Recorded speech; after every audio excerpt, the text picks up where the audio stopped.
Live from the Caterpillar Global Communications Center at Bradley University, this is BUTV News.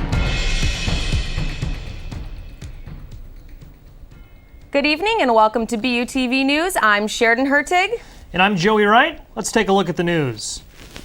Bradley students are free with some restrictions. On Monday, the university announced that the all-student quarantine would be lifted. Students can return to in-person classes, but are still not allowed to have guests in their room or visit off-campus eating or drinking establishments.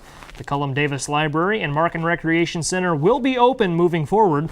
The university will also suspend the deadline for students who wish to apply for all online classes. In the scenario that the university needs to move all online for the rest of the semester, another 2-week quarantine will be instituted. In a video statement to students today, President Stephen Standiford clarified social restrictions and addressed student concerns. Standiford said it would be acceptable to go outside and exercise with people and avoid gathering in groups. Students can also grab food and eat on the quad together, but only at a distance. Standiford said there may be consideration to loosen the restrictions, but said he wouldn't predict when that could happen. However, until we see further decline in the spread of the virus on campus, it's absolutely critical that we all follow the behaviors that are necessary for us to be able to successfully return to face-to-face classes. ACBU will hold the long-running tradition of painting of the Lydias a little differently this year. Friday at 2 p.m., students will meet at the statue of Lydia near Bradley Hall to grab a Lydia or Bradley B cutout to paint. They will then be asked to spread out on Olin Quad while decorating their group decorates the cutout. Once decorated, students are asked to bring their cutout back so that it may be judged. The winner will be announced at Lighting of the Bee on October 2nd. Assistant Professor Tim Hutchings of the Interactive Media Department has found success in the sales and distribution of his solo role-playing game, 1,000-Year-Old Vampire. Solo role-playing games are similar to games like Dungeons & Dragons, but can be played by one player. This quality makes solo role-playing games like 1,000-Year-Old Vampire especially appealing during the quarantine and COVID. Beyond its commercial success, 1,000-Year-Old Vampire has also found critical success, recently winning 3 awards at the 2020 Ennies Award. Hutchings said he is both surprised and pleased by his success at the awards this year. With the new wave of colder weather the Hilltop has been experiencing, why not celebrate Christmas a little early with the American Marketing Association? Every year, the organization on Bradley's campus hosts an annual toy drive to help the Peoria Children's Home. For the entire month of September, the group will be collecting and raising money. Due to current restrictions, monetary donations of any amount can be Venmoed to their account at Bradley AMA. Up next, Hernan will tell us if that fall weather is here for good. And coming up, we are focusing on the student's perspective. We sat down with a theater student and student athlete going through the quarantine. Stick around.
Kevin, you thinking about retirement? Of course I've thought about it, but there's all this stuff in the way. Oh, you're not kidding. The house, the kids are going to college. My new car. Car? You bought a new car? Oh, hey, you should meet my friend Avo. Avo's a retirement coach. He'll help get you started. But what does Avo tell you to do? You don't know?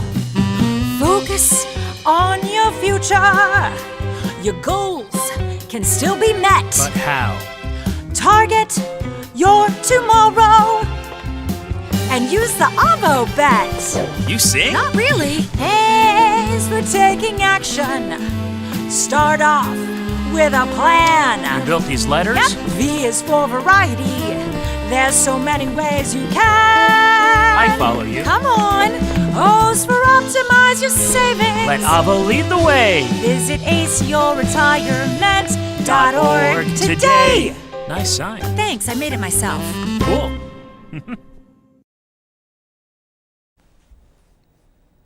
Welcome back, everyone. It's officially the start of fall. Yesterday was the first day of fall, so we should start to get to see, some equal days and nights here. It was the fall equinox, as I said earlier. It is starting to get to be sweater weather in the morning, but it's going to be a little bit hot here in the afternoon. So plan accordingly for that. Taking a look now at the radar, it is pretty clear here in Illinois. We do see some remnants of Tropical Storm Beta down south, and we get a little bit of that here in Illinois down by St. Louis. But it should be a clear night for the rest of the night. So if you do want to take a walk, like President Staniford said, go ahead, get some friends, and take a walk for some fresh air.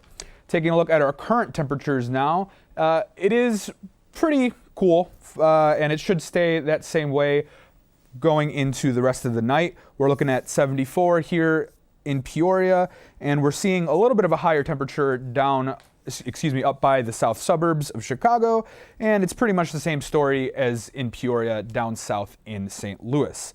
Now, looking at our 5-day, we are staying pretty warm for this week, and we should continue to see it cool down as soon as we get into the weekend, staying at the lower 70s, high 60s, and we will be well within our averages for this time of the year. We should expect it to continue to cool down once we get into Tuesday, so get ready and plan accordingly. Now it's time for entertainment news with Mark Berger. Thank you, Hernan. The 72nd Emmy Awards took place Sunday night, and HBO's Watchmen led the pack by taking home 11 awards, including Best Limited Series and Best Actress in a Limited Series for series star Regina King. Yahya Abdul-Mateen II also won for Best Supporting Actor in a Drama for his work on the show. Other wins for HBO included Zendaya winning Best Actress in a Drama for Euphoria. The 24-year-old became the youngest actress ever to win that award, beating out names such as Jennifer Aniston, Laura Linney, and Sandra Oh. Schitt's Creek swept the Comedy Awards, picking up 9 total, while Last Week Tonight picked up their 5th win in a row for Variety Talk Show. RuPaul's Drag Race would round out the night by winning Best Competition Series. Looking for a new way to entertain yourself in quarantine? Among Us is the new party game craze that's sweeping the internet this week. You play as a group of astronauts on a space station. Most of you play as crewmates doing tasks to fix your ship, but some of you are imposters trying to kill the rest, and chaos will ensue. Once bodies are reported, the rest of the group must decide who the imposters are and vote them off the ship. Everyone is suspect until proven otherwise, and whenever you do, don't trust Red. The Batman is going back to work. Robert Pattinson has been cleared to put the cape and cowl back on after testing positive for COVID-19. Production halted on September 3rd to let the star recuperate, while cameras essentially stopped rolling on set. According to Variety, roughly 25% of the film has already been shot before the industry imploded way back in March. Warner Bros. Has pushed back the release of the film to compensate from June to October 2021. With a star-studded cast and Matt Reeves in the director's chair, things can only begin to look up for the Caped Crusader. Mark, Robert Pattinson doesn't get enough credit. People, always associate him with being overdramatic with Twilight, but I hear some of his other stuff is pretty good.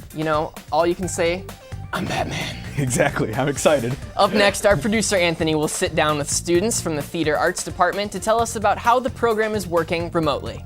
And coming up, sports will feature a student athlete in their interview. Stay around to find out who.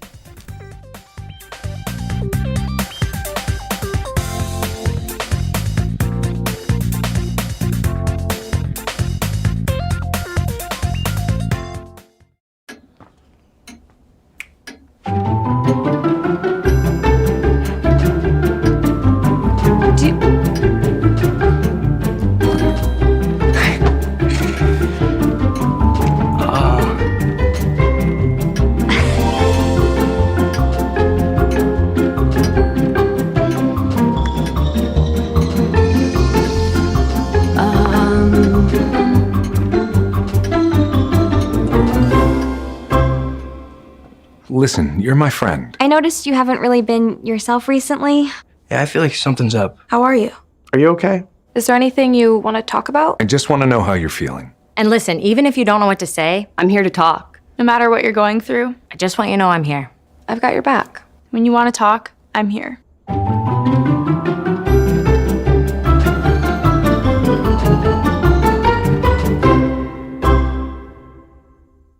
Roll over.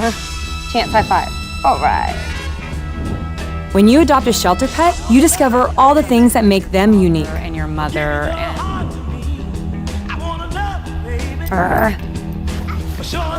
I am totally a hot person. Right, guys? Thanks for being honest. They're a little bit of a lot of things, but they're all pure love. Adopt pure love at theshelterpetproject.org.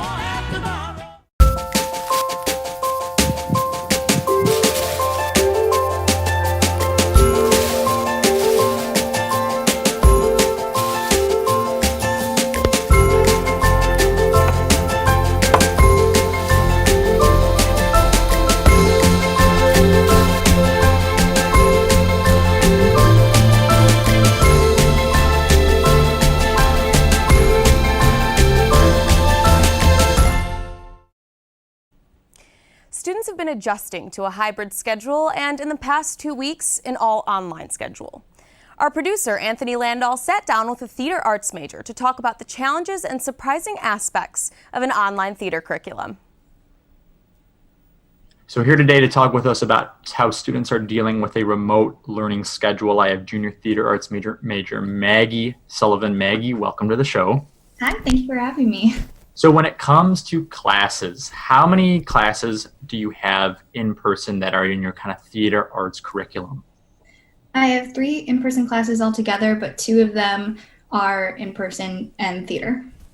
So how have your instructors kind of approached this? It's kind of hard to be acting and be physical with other people. So how have your teachers adjusted to this?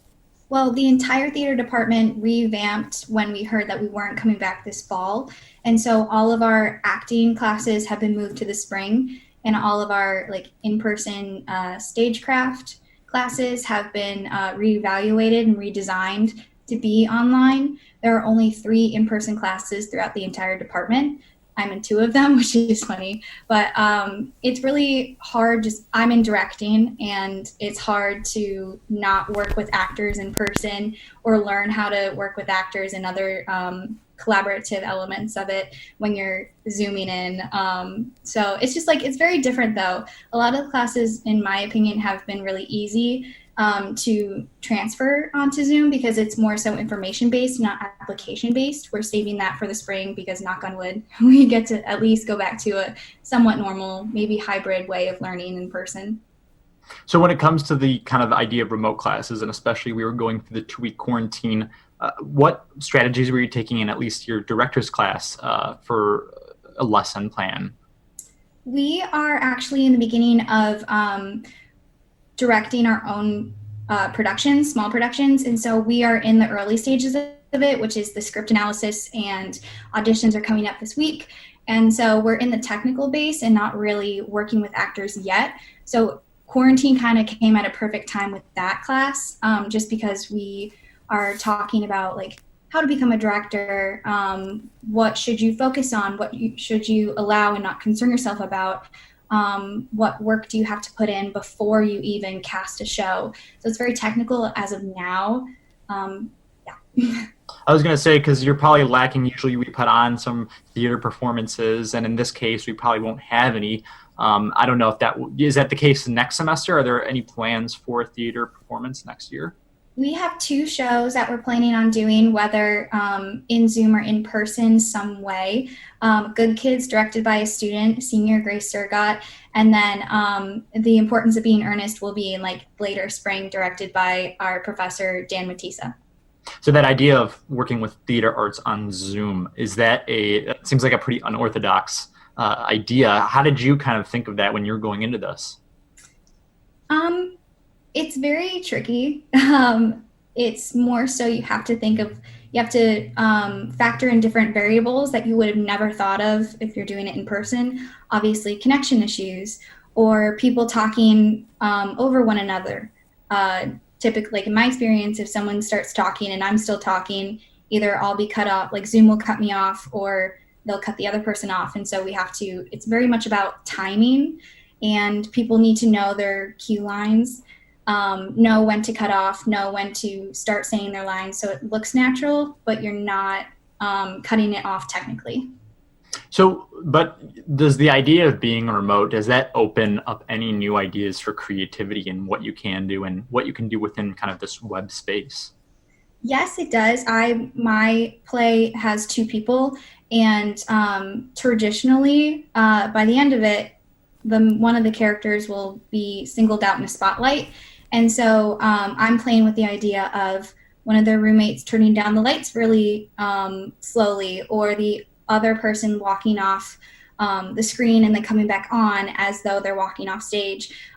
It does, like, performing on Zoom is a very difficult challenge that I don't think anybody would have known that we were going to be on this. But it's a roadblock that we just have to either climb over or find a different way. And it's very fun because it opens up a whole new creativity aspect that we have never thought of exploring. Maggie, that's all the time we have today. I'm so glad we could talk about these things. Yeah, thank you so much for having me. All right, great. Back to you in the studio. Up next, we have Larry sitting down with women's golf player Taylor Ledwine in sports. And later, a musical performance from the BUTV archives. We'll be right back.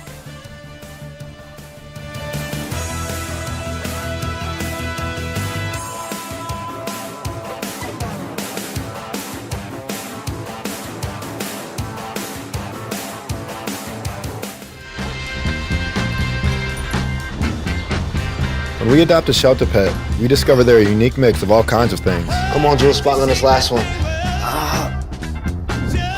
There it is.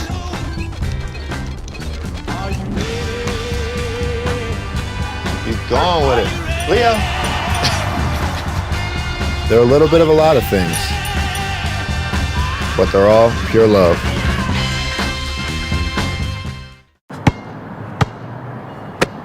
Bring it.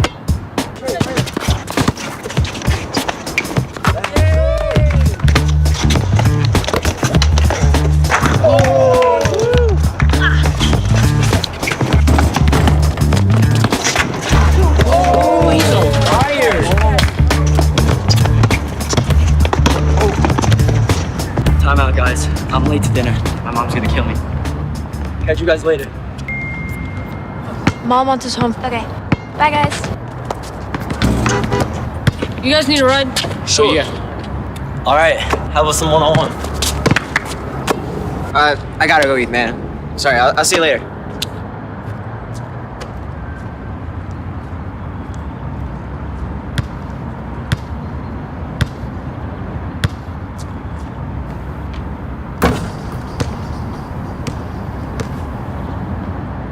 My Shiro doesn't always wear a cape, but she always has time for a hug, a smile, for going the extra mile. My Shiro stretches every dollar, puts in long hours, puts others first. But now it's your time, Mom. When you're ready to retire, we want you to be able to enjoy it. It's time to start saving now. A free 3-minute online chat can give you the personalized tips you need to start boosting your retirement savings today. Visit aceyourretirement.org/Shiro. While COVID-19 has halted most sports action, one sport remains relatively unaffected: golf. Our sports anchor Larry Larson caught up with top Bradley women's golfer Taylor Ledwine about how she's stayed busy and kept her game sharp over the last few months. Here's Larry with more. We now welcome on to BUTV senior women's golfer Taylor Ledwine. Taylor, thanks for joining us today. How have you been? As good as I can be, finally ready to be out of quarantine. Yeah, it's been an interesting few weeks for sure. Well, thanks for joining us tonight. We just wanted to discuss a few things about your golf career. It's been very eventful lately, and of course, despite COVID, you still played in a number of tournaments this summer, managing to stay busy. Tell us about your summer a little bit. The summer was pretty good. I started off playing in the state match play, played pretty decent, made it to the semifinals. Wasn't able to make it on. Kind of struggled a little bit in the state am. Didn't play my best the first round, but bounced back the next 2 days. And then I went on to the state four ball. I actually played with Megan Welch, who's on the team. We were down a few strokes going into the second day, but we both played well, and we ended up winning that. And then played in the state open, and series of misfortunate events. I did not win, but it was a good learning time, and it was a really good summer.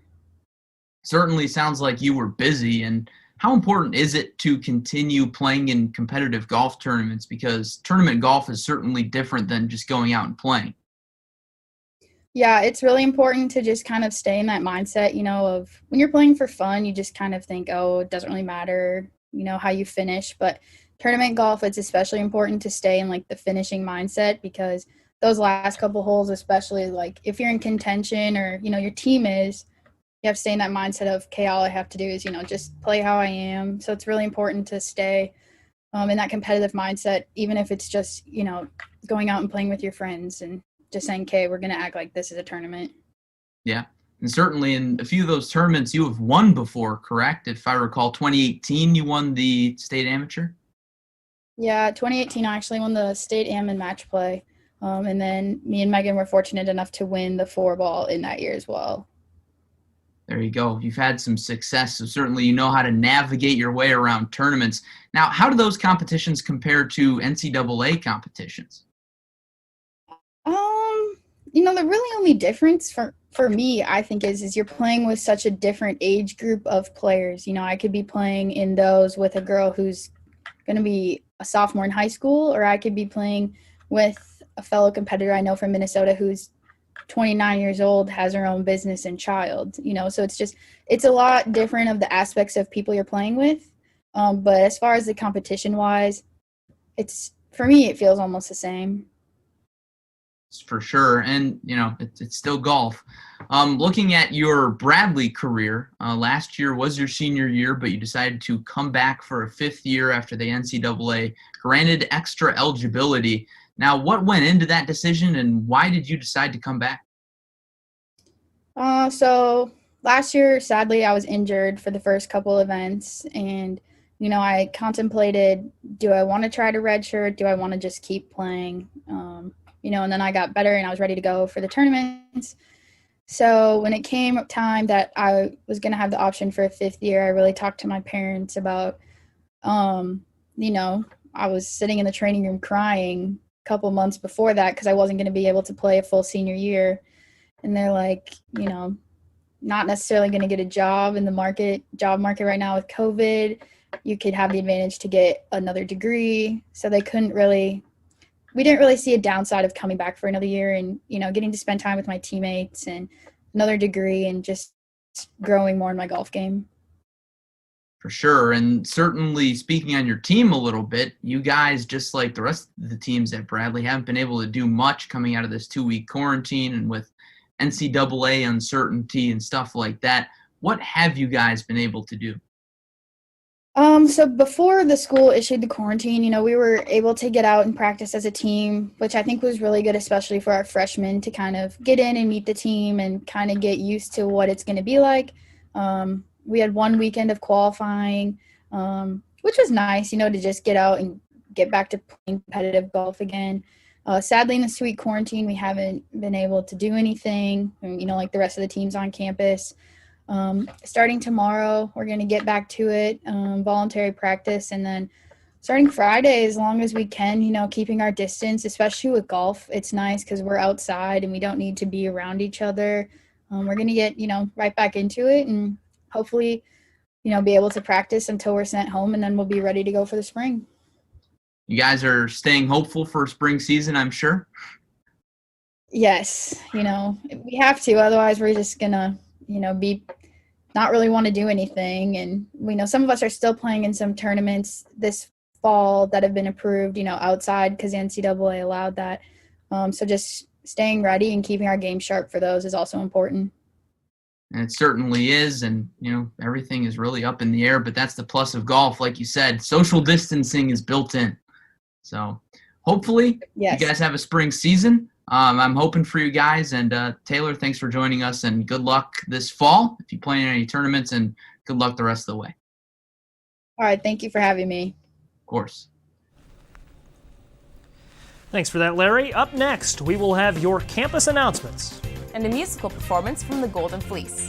Don't switch tabs, we'll be right back.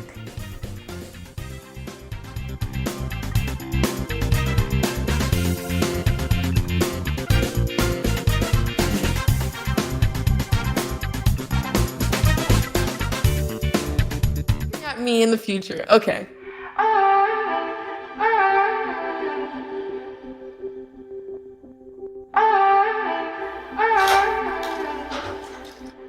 Hi, Isaac. Hi. Wait a second. Do you know who I am? Julia. This is Jaina. Into the future. I just wanted to talk to you about what happened with those two girls. Oh, yeah? Do you remember it was this girl that I was getting bullied by that one day at PE when they were like yelling at me, and then you just linked arms with me? I don't think you know how much like that helped me, because like I finally like knew that I had somebody. Because of you, Isaac, and what you did for me years ago, I grew up to be more independent and love myself and just be a little bit more confident. Aw, I'm like a little tearing up right now. Just to see her in the future just blossom and look beautiful, and that was really amazing. Touchdown! Oh, you see that? Whoa, we scored? Yeah, we scored. We're going to the playoffs. I can't believe I missed that. Every time I'm buzzed, I spend too much time on my phone. What? I should take your phone away. No. I'll call for a ride. Wait, why does my face look like that? I'm playing with these new face filters. Okay, you know what? Yep, that's mine. I'm gonna need that back. No. Kevin! I'll never forget the day our landlord called and said, "Read your lease. No pets allowed." My owner tells him my dog ate the lease, but that didn't work. And now I'm stuck in a shelter. But this pit bull is ready for a new crib. I'm loving, loyal, and play well with others. So don't be intimidated by all my muscles, because the biggest one I have is my heart. That's right, I said it.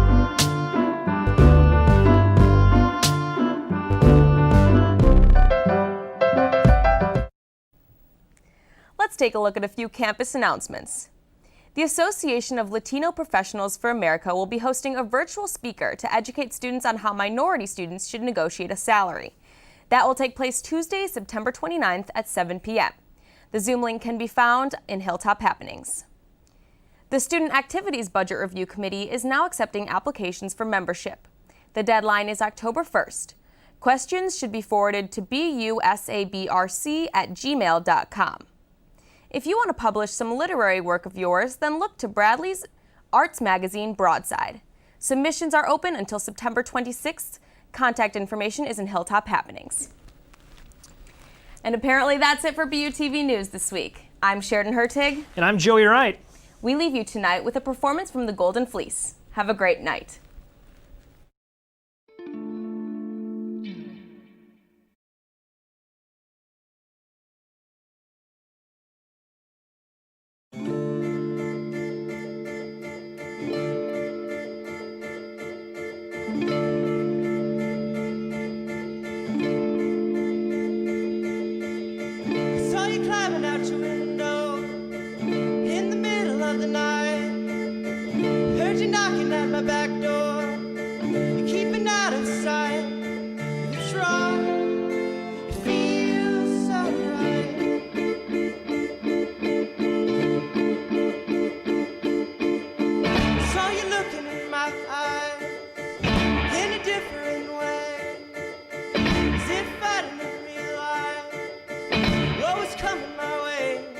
All the signs